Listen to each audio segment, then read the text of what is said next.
नमस्कार दोस्तों, old mouse में आप सबका स्वागत है। एक कल ही कुछ स्टूडेंट से बात हो रही थी मेरी, उसमें कुछ एक इम्पॉर्टेंट ऐसा मुझे ये चीज़ आपसे डिस्कस करनी थी, आपको डिलीवर करनी थी रादर आई वुड से। क्योंकि जहाँ तक प्रिपरेशन में ये छोटी छोटी बातें बहुत मायने रखती है और शायद हम उसको उतने लेवल तक कभी कभी सोचते नहीं कि सही में उसको उतना एक क्वांटम लगेगा या उतना उसका मुझे ध्यान देना पड़ेगा उन चीज़ों पे। कभी कभी हम वो टेकन फॉर ग्रांटेड जैसा कहते हैं ना, वैसा कुछ हो जाता है। बेसिकली ये जो प्रिपरेशन के दरमियान आपको कोई भी फिलोसोफर जब प्रिपेयर करना होता है, तो कभी कभी आपको कोई एक्सवाइजेड फिलोसोफर लेट से जैना बहुत इजी लगता है, बहुत कंफर्टेबल लगता है, बहुत जल्दी प्रिपरेशन भी हो जाता है।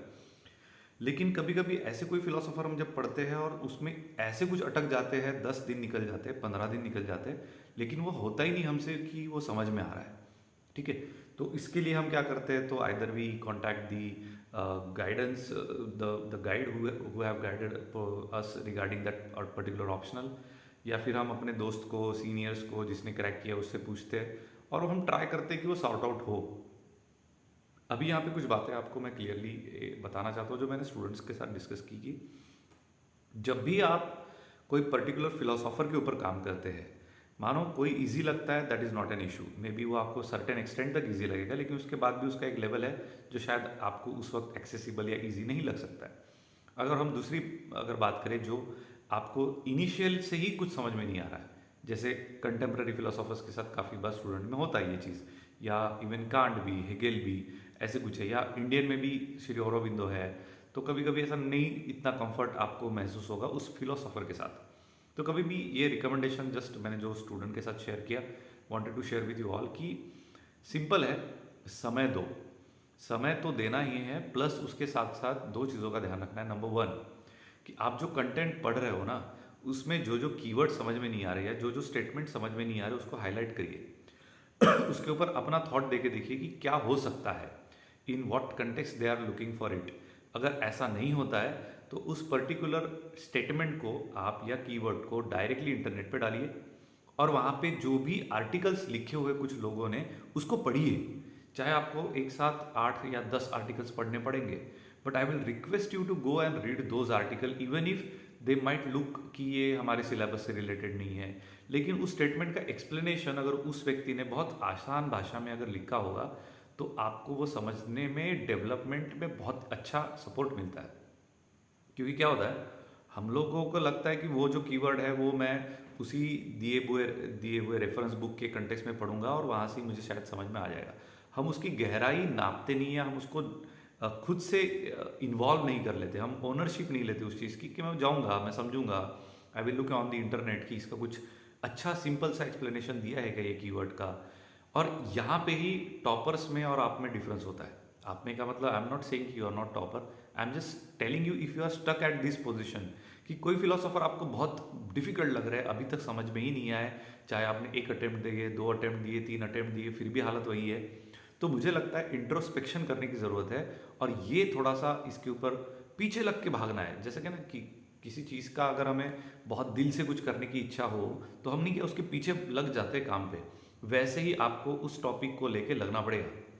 गूगल पे आप बस कीवर्ड टाइप करिए या वो स्टेटमेंट पूरा टाइप करिए, एंटर करिए, आपको कुछ पीडीएफ मिलेंगे जो रिसर्च पेपर में होंगे। जैसे ई ज्ञान कोश में भी जो इग्नू का जो मटेरियल अपलोड किया होता है वेबसाइट्स में, वहाँ पे आप जाइए, ई ज्ञान कोश नाम का उनका एक वेबसाइट है, वहाँ पे ये सारा रिसोर्स पड़ा हुआ है, बहुत अच्छे से उन्होंने लिखा है, लिखित स्वरूप में है वहाँ पे। उसके बाद कई सारे पीएचडी करने वाले जो स्टूडेंट होते हैं उनका भी कंटेंट आपको ऑनलाइन मिल जाएगा जो उन्होंने अपनी भाषा में लिखा है। कभी कभी इसका फ़ायदा ये होता है कि उनकी लैटरल थिंकिंग, शायद आप एक ही तरीके से सोचते होंगे और वो जो 180 डिग्री से सोचते हैं, 360 डिग्री से सोचते हैं, वो सोच भी आपको सीखने मिलती है। It is not just about the information, it is about developing your own attitude as well. और जिस वक्त हम उस एटीट्यूड में आ जाते हैं ना, तो ऐसा कोई सिलेबस का टॉपिक ही नहीं बचता जो आपको समझ में नहीं आ रहा है, because you know how to break it into pieces. और एक बार आपने टॉपिक को ब्रेक कर लिया पीसेस में, तो उसका एक पार्ट उठाना है, उसको सर्च करना है जो आपको जम नहीं रहा है या उसका समझ में नहीं आ रहा है, और उसके ऊपर ऐसे 4 5 10 आर्टिकल्स जो ऑनलाइन मिलते हैं पढ़ लेने हैं, जिससे उसका क्यूमुलेटिव नॉलेज आपको जनरेट हो जाए, मिल जाए, और एक आसान भाषा में जिसने लिखा हो।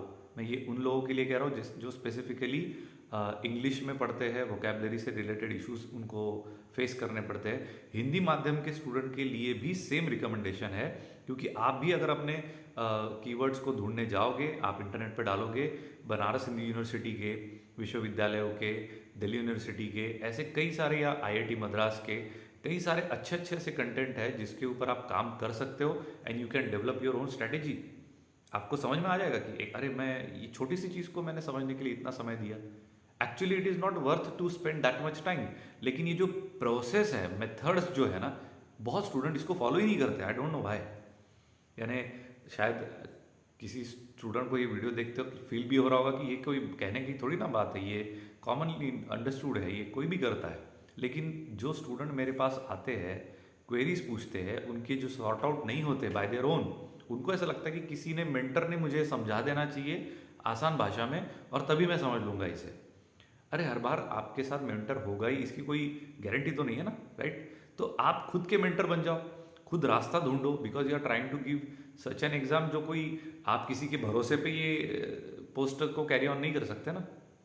सो आपको स्वयं प्रकाश होना पड़ेगा, आपको खुद में वो निर्माण करना पड़ेगा कि मैं अपने सवालों के जवाब खुद से ढूंढ सकता हूँ। और ये एटीट्यूड डेवलप करना ही यूपीएससी का सबसे बड़ा टास्क है, क्योंकि हम लोग खुद को समझते हैं यार ये डिफिकल्ट है, ये क्या, शायद मेरा अभी तक वो इंटेलेक्चुअल लेवल ही नहीं है। इंटेलेक्चुअल वगैरह ऐसा कुछ नहीं रहता, हर व्यक्ति के पास दिमाग है, भगवान ने सबको इक्वली बांटा है। आपके एफर्ट्स पे डिपेंड करता है how much sharp you are, how much easily able to your grasp, कितने जल्दी आप चीज़ों को ग्रास्प कर सकते हो, आपका फोकस कितना है, कॉन्सेंट्रेशन कितना है, अटेंशन कितना है। तो आपको अगर ये ऐसा कहीं फेस होता है ना कि सर मुझे अभी तक हेगेल नहीं जम रहा है, पता नहीं क्या ऐसे घुमा फिरा के लिखा है, एब्सोल्यूट आइडियलिज्म वगैरह वगैरह, ये क्या होता है, तो डोंट वरी, आप यूट्यूब पे जाइए, हाँ, एब्सोल्यूट आइडियलिज्म इन ईजी लैंग्वेज, या XYZ ऐसा कुछ डाल के आप गूगल पे भी सर्च कर सकते हैं। तो वीडियो से भी हेल्प लेनी है आपको, आपको अगर ज़रूरत है तो नेट से कोई आर्टिकल्स पढ़ के भी आप उसकी हेल्प ले सकते हो। तो कहने का तात्पर्य इतना ही है, सिंपल है, कि अगर आपको कोई फिलोसोफर समझ में नहीं आता है, लिखने में दिक्कत होती है, पढ़ने के बाद ऐसा लगता है समझ में आ गया, लेकिन लिखने में दिक्कत हो रही है, इसका मतलब ये है कि आपने मोटा मोटा कुछ तो समझ लिया है उस फिलोसोफर के बारे में, बट उसके डेप्थ तक अभी भी आप पहुंचे नहीं हो। तो वो जो गैप है ना, कि हम कहते हैं कि इतना मुझे समझ में आ गया, लेकिन that is not sufficient for you to write an answer. तो उसके लिए सिंपल क्या करना है, लेना है अपना कोई इंटरनेट का माध्यम, यूट्यूब पे जाना है या गूगल करना है, और जो भी इजी एकदम, नहीं क्या, बहुत clear and easy go language में लिखा होता है, जहाँ पे वेगनेस कम है, बहुत जार्गन्स कम यूज़ किए हैं, ऐसे आर्टिकल आप पढ़िए, आपको सब कुछ समझ में आ जाएगा। क्योंकि इंडियन फिलोसोफर की अगर बात करूँ ना, तो इन लोगों ने जो भी लिखा है ना, बहुत सहज लिखा है, ऐसा लिखा है कि हर सामान्य व्यक्ति को वो समझे। इसलिए उन्होंने बिल्कुल भी मैं कितना स्मार्ट हूँ, होशियार हूँ, इंटेलेक्चुअली इतना हायर लेवल पे हूँ, ये दिखाने की बिल्कुल भी इंडियन फिलोसोफर ने कोशिश नहीं की है। उन्होंने जो भी लिखा है, राइट फ्रॉम गौतम बुद्धा, जैना, आदि शंकराचार्य टिल श्री अरबिंदो, ये एक सिंपल वे में समाज के हर स्तर के लोगों को समझ में आए इस तरीके से लिखा गया है। तो यहाँ पे डिफिकल्टी हम रेज करते हैं, अरे बाप रे इन्होंने क्या कॉम्प्लेक्स बनाया है, वैसा कुछ एक्चुअली होता नहीं है। वेस्टर्न फिलोसोफर के बारे में शायद मैं ये कह सकता हूँ, because they have done it as a matter of profession, कि मैं कोई यूनिवर्सिटी में मैथ्स पढ़ाता हूँ, तो आई थॉट कि मैं फिलोसॉफी पे भी कुछ लिखूँ, and that's how they have done it. फिर मैं कितना स्मार्ट हूँ, मैं कितना डेप्थ में सोच सकता हूँ, मैं कितना इन डिटेल एनालाइज कर सकता हूँ और चीज़ें के थ्रेड्स निकाल सकता हूँ।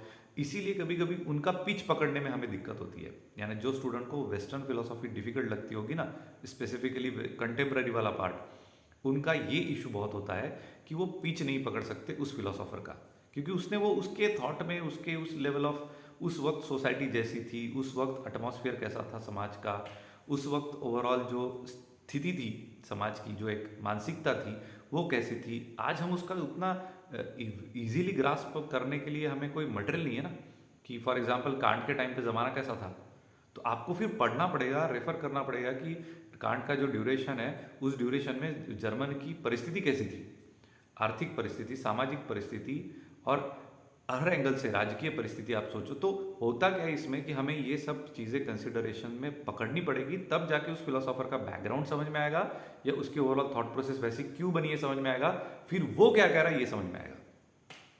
सो आई होप मैंने अभी तक जो आपको बताया वो आपको समझ में आया है। नहीं समझ में आया है तो अप्लाई करके देखिए, ट्राई करके देखिए कि ऐसे करने से सही में चीज़ें ईजी लगती है क्या, होती है क्या।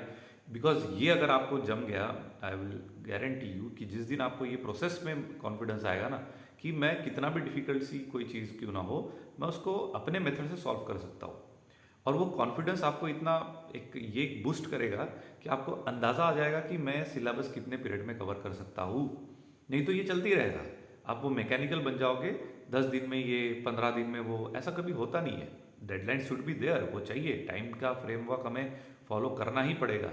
इसका मतलब ये नहीं है कि उसकी ग्रेविटी हम छोड़ दें, बिकॉज वो जब तक इंटरनलाइज नहीं होगा, कॉन्फिडेंस गेन नहीं होगा आपको उसके ऊपर, तब तक वो आपको रिजल्ट्स नहीं देने वाला, आपका आंसर राइटिंग में वो फ्लुएंसी ही नहीं आएगी। Okay, so I hope you all have got my recommendations, जो भी मैं सजेशंस दे रहा हूँ, and hopefully you all are working on it. So I wish you all the best for the future endeavours. Thank you, have a great day, bye.